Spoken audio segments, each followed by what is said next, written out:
ఆగడాల నుంచి మమ్మల్ని కాపాడాలి.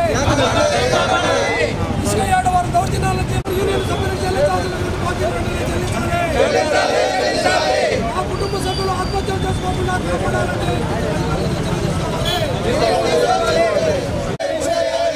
అవసరం లేనుంటే ఇసుక డిపోల్ని వెంటనే మూసేయాలి. రేట్ల ముందుంటే ఇసుక డిపోల్ని వెంటనే మూసేయాలి. 600 రూపాయలు 800 ఆపేదా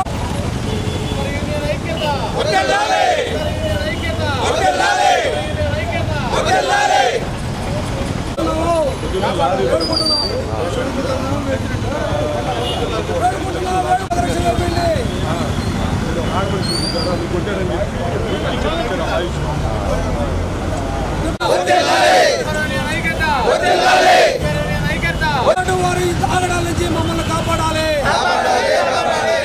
మా సభ్యులకి ఇవ్వాల్సిన బకాయిలు వెంటనే చెల్లించాలి. రోడ్డున పడినటువంటి టిప్పర్ యూనియన్ సభ్యుల్ని కాపాడాలి.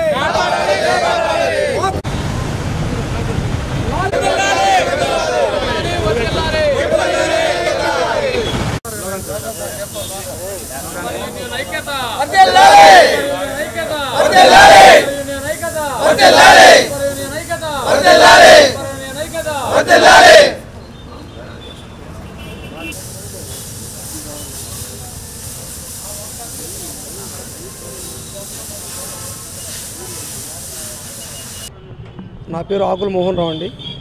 Ongole tipper union association secretary అండి. మేము గత 10 సంవత్సరాల నుంచి ఇసుక వ్యాపారం చేసుకుంటూ బతుకుతున్నామండి. నెల్లూరు నుంచి ఇసుక తీసుకొస్తామండి. బిల్లుల మీదుగా ఆథరైజ్డ్ బిల్లుల మీదుగా ఇసుక తెస్తామండి. తెచ్చి కస్టమర్లకు సప్లై చేస్తామండి. అది గవర్నమెంట్ వారు నిర్ణయించిన రేట్ ప్రకారమే చేస్తూ వస్తున్నామండి. గత 3 నెలల నుంచి ఒంగోలులో ఇసుక యార్డ్ ఒకటి పెట్టారండి. ఒంగోలు కాదు, ఈ జిల్లాలో కనిగిరి, గిద్దలూరు, దర్శి, మార్కాపురం ప్రతి ఒక్క చోట యార్డు పెట్టారండి. ఈ ఇసుక యార్డు ఉద్దేశం గవర్నమెంట్ వారి ఉద్దేశం అండి.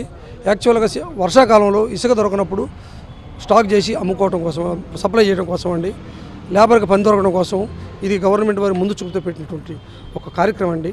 కానీ ఈ కార్యక్రమం తప్పుదో పట్టిపోయి మీరు ఎవరు కూడా ఇసుక సప్లై చేయడం లేదు, ట్రాక్టర్లు తేవటం లేదు, లారీలు తేవటం లేదు, ఇసుక మాకాడే కొనాలి, మాకే అమ్మాలి, మా దగ్గరే కొనాలి అని ఒక దౌర్జన్యంగా వాళ్ళు ఒక 100 మంది ప్రైవేట్ సైన్యాన్ని పెట్టుకొని జిల్లా వ్యాప్తంగా గందరగోళం చేస్తున్నారండి. మమ్మల్ని కొడుతున్నారు, మా డ్రైవర్లు కొడుతున్నారు, భయపెడుతున్నారు, లొంగిలోని తీసుకెళ్తున్నారు, దౌర్జన్యంగా ఇసుక అన్లోడ్ చేయించుకుంటున్నారు, అదే మరి కొడుతున్నారు. మా డబ్బులు మాకు ఇవ్వటం లేదు. వాళ్ళు చెప్పిన రేటు కూడా ఇవ్వట్లేదండి. ఫస్ట్ 650 ఇస్తామన్నారు, 650 పోయింది, 600 అన్నారు. సరే 600 కూడా పోసారండి మా వాళ్ళందరూ కూడా, కానీ 600 కూడా ఇవ్వట్లేదండి. మేము గవర్నమెంట్ వారిని నిర్ణయించిన ప్రకారం ఒక వ్యక్తి ఒక గృహ నిర్మాణదారుడు ఇల్లు నిర్మించుకోవడానికి అతనికి 20 టన్నుల నుంచి 25 టన్నుల వరకు ప్రతి 2 రోజులకు ఒకసారి వాళ్ళు తెచ్చుకోవచ్చండి. వాళ్ళు ఆధార్ కార్డు పెట్టి బుక్ చేసుకుంటే మేము బాడీకి మాట్లాడుకొని పోయి తెచ్చి వాళ్ళకి సప్లై చేస్తామండి. వాళ్ళు కాటా చూసుకోవడం కోసం కాటా దగ్గర బండి రమ్మంటారండి. మేము కాటా దగ్గర బండి తీసుకొచ్చి మేము తెచ్చిన ఇసుక కరెక్ట్గా వాళ్ళు బుక్ చేసుకున్న ప్రకారం టన్నేజ్ వచ్చిందా లేదని చెప్పి వాళ్ళు చూపించి అన్లోడ్ చేయాలండి. కానీ దీన్ని ఆసరాగా తీసుకొని వీళ్ళు మీరు ఇసుక అమ్మటం లేదు, మీరు ఓవర్ ట్రైన్ తోలుతున్నారు, అది తోలుతున్నారు, ఇది తోలుతున్నారు అని చెప్పి డిపార్ట్మెంట్ని మా మీద ఉసిగొల్పి, సంబంధం లేని కూడా మా మీద గుసిగొల్పి మమ్మల్ని భయపెడుతూ నానా యాతనలు పెడుతున్నారండి. మేము అడుగుతున్నాం అధికారులని, మేమేం తప్పు చేశామండి, బిల్లు మీద తెచ్చుకుంటున్నాం, అక్కడ కాటా లేదు, వాళ్ళు బొచ్చెల లెక్క పోస్తారు, 3 టన్నులు 4 టన్నులు ఎక్స్ట్రా వస్తుంది, దానికి మేము బాధ్యులు కాదు, ఏ ఇంటి ఓనర్ కూడా మాకేం ఎక్స్ట్రా ఇయ్యడు, అతను బుక్ చేసిన ప్రకారం అతనికి ఇసుక సప్లై చేస్తాము, కేవలం బాడీల కోసం మేము తిప్పుతామండి. కానీ ఆ బాడీలు కూడా ఇళ్ళే దోచేసి మా డబ్బులు మాకు ఇవ్వకుండా ఒక్కొక్క టిప్పరు యజమానికి 15 లక్షలు బాకీ పెట్టి ఉన్నారండి. అడిగితే సమాధానం చెప్పరు, దౌర్జన్యం చేస్తారు. మీరు ఎవరు చెప్తారో చెప్పుకోండి అంటారు. మేము ఎవరు చెప్పుకోవాలో అర్థం కావట్లేదు. ఎమ్మెల్యే గారిని కలుగుతాం పోతే ఆయన కలవనీయటం కూడా కలవనీయట్లేదండి. వీళ్ళు లేదని చెప్పి ఆయన దగ్గర పోనట్లేదండి. దాదాపుగా మేము 4-5 సార్లు కలవడానికి ప్రయత్నం చేసామండి. ఇప్పుడు కలవనీ లేదండి. మేము మీడియా పరంగా ఎమ్మెల్యే గారికి చేతులెత్తి నమస్కారం చేస్తున్నామండి. ఆయన పట్టించుకుంటే ఇది పెద్ద సమస్య కాదండి. ఆయన దాకా మా సమస్య పోలేదండి. దయచేసి మేము ఎమ్మెల్యే గారికి చేతులెత్తి మొక్కుకుంటున్నామండి. జనార్దన్ గారు చాలా మంచి వ్యక్తి, ఆయనకు మంచి పేరు ఉంది.